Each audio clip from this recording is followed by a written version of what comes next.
Pada tanggal 10 Asyura, seluruh cucu-cucu Rasulullah terbunuh oleh Yazid bin Muawiyah. Maka bulan Asyura adalah bulan duka kaum muslimin dunia. Makanya orang Indonesia, terutama di kampungnya Bapak Presiden, menyebut bulan Asyura dengan sebutan bulan Suro.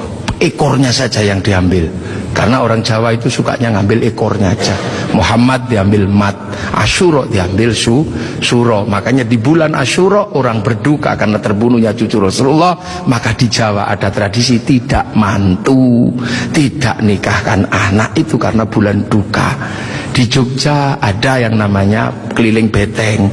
Maksudnya di bulan Suro jangan terlalu banyak mulut, jaga mulut.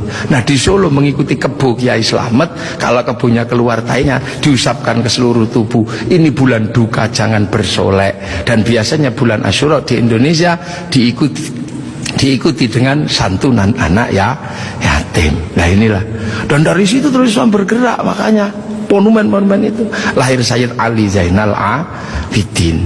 Nah Sayyid Ali Zainal Abidin kemudian bergeser, punya anak Sayyid Muhammad Baqir, menjauh punya anak Sayyid Ja'far Shadiq, menjauh diteruskan sama Sayyid Ali Uraidi, menjauh diteruskan sama namanya Sayyid Muhammad, diteruskan Sayyid Ubaidillah, teruskan Sayyid Ihsan Naqib, diteruskan sama Sayyid Ahmad Al-Muhajir, teruskan Sayyid Alwi, teruskan Sayyid Muhammad, teruskan Sayyid Alwi, diteruskan namanya Sayyid Ali Khalid Qasam, teruskan putranya namanya Sayyid Ahmad Sohib Mirbat, teruskan namanya Sayyid Alawi Amil Faqih, punya anak Sayyid Abdul Malik sampai Mongolia, punya anak Sayyid Ahmad Jalaluddin sampai Campa, punya anak Sayyid Muhammad sampai Pase, dan punya anak Sayyid Jamaluddin Al-Husaini Al-Kabir sampai tanah Nusantara di pedalaman, yang kemudian karena turunnya di Jawa, Sayyid Jamaluddin Al-Husaini Al-Kabir, orang Jawa punya Hono Coroko, maka kemudian di Jawa dikenal dengan nama Syekh Jumadil Kubro. Dan disitulah kemudian Islam ketemu dengan kebudayaan peradaban Nusantara. Nah inilah tonggak Makkah ini yang akhirnya menjadi penjelasan, oh ternyata Makkah sini geser di sini. Dan kemudian kita diingatkan bahwa Syekh Jumadil Kubro punya anak namanya Said Ibrahim pindah Palang Tuban sana, punya anak namanya Raden Rohmat Sunan Ampel. Nah ini yang kemudian bangun peradaban baru di Nusantara. Syekh Jumadil Kubro punya murid namanya Samsuddin pindah Jawa Barat, dikenal dengan nama Syekh Kuro, punya murid namanya Datuk Kahfi pindah Cirebon, punya murid namanya Syarif Hidayatullah Sunan Gunung Jati. Nah inilah baru kita kemudian menemukan titik sini. Nah pertanyaan-pertanyaan besarnya inilah yang akhirnya kemudian menjadi penjelasan.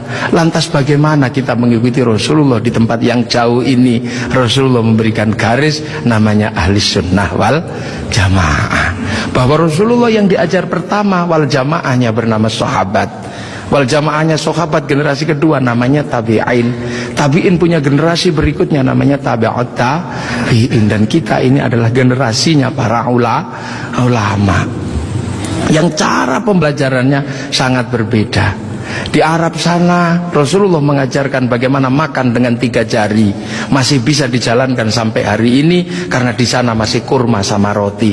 Begitu sampai di Nusantara sudah tidak kurma dan tidak roti, tapi sudah soto. Maka makan dengan 3 jari sudah bukan sesuatu yang mudah.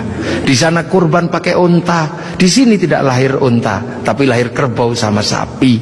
Karena terlahir kerbau sama sapi, maka jangan memaksakan diri kurban pakai unta, nanti ditangkap oleh polisi karena nyuri untanya kebun raya Bogor. Ini di sana masih bisa pakai jenggot dengan utuh, tapi di sini rasnya adalah ras Mongoloid, sudah tidak punya jenggot. Inilah maka ulama-ulama awal yang datang ke sini tidak pernah ribut masalah simbol-simbol yang tidak bisa dilakukan oleh orang Indonesia. Nah sekarang ini tugas pemerintah, karena banyak orang yang kemudian lupa kedudukan itu, kemudian memaksakan menjadi orang dipaksa langsung ikut seperti Rasulullah. Nah ini yang harus kita pahami, bahwa kita ini berkedudukan sangat jauh. Quran saja berbeda-beda ketika mengajarkan. Di awal Rasulullah Quran tidak ditulis. Kenapa? Karena sahabat apal Quran. Orang apal tidak perlu menulis. Saya apal wajah istri saya, nggak pernah bawa fotonya kemana-mana, karena saya apal. Makanya ibu-ibu yang fotonya dibawa kemana-mana jangan seneng dulu. Jangan-jangan karena belum apal. kemudian setelah Rasulullah meninggal, sahabat nulis Quran. Nulis Quran sahabat. Untuk apa? Untuk tabi'in yang tidak ketemu Rasulullah. Tiba-tiba generasi sahabat meninggal, tabi'in mengajar bawahnya. Qurannya sahabat terlalu pinter, cuman lungkik-lungkik kayak cacing gitu aja. Maka kemudian dikasih titik oleh Abul Aswad Ad-Du'ali. Disebar lagi, generasi pertamanya hilang, titik-titik gak cukup, maka dikasih fathah, kasroh, dhamma atau syakal. Yang ngasih syakal Syekh Khalil bin Ahmad Al-Farahidi. Disebar lagi, yang baca Quran karena Islam rahmatan lil alamin bukan lagi orang Arab semata. Orang Andalusia baca Quran wadduha, keliru menjadi wadduhe. Ini. Nah, orang Turki mustaqim, mustaqin. Masuk ke Indonesia dibaca oleh orang Padang lakanud, keluarnya lakanui. Karena orang Padang kalau bilang Muhammad Mahamme. Orang Sunda ketika baca alladzina, sebagian besar keluarnya alladzina. Begitu masuk ke Jawa, ketemu dengan huruf hono coroko. Alhamdu karena punyanya ko, gak punya huruf ha, maka alhamdu menjadi alkamdu, al-fatihah menjadi al-fatihah. Ini gitu.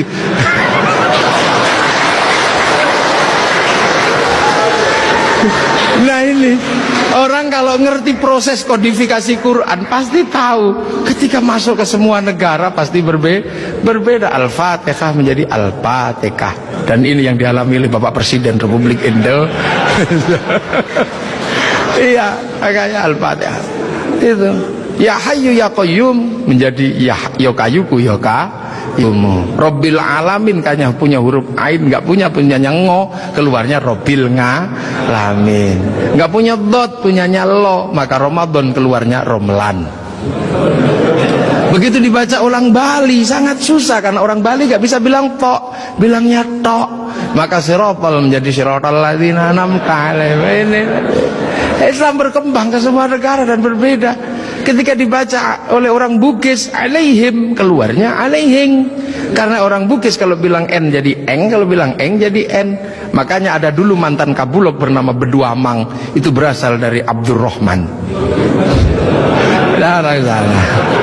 Nah itulah makanya kemudian Islam bergerak.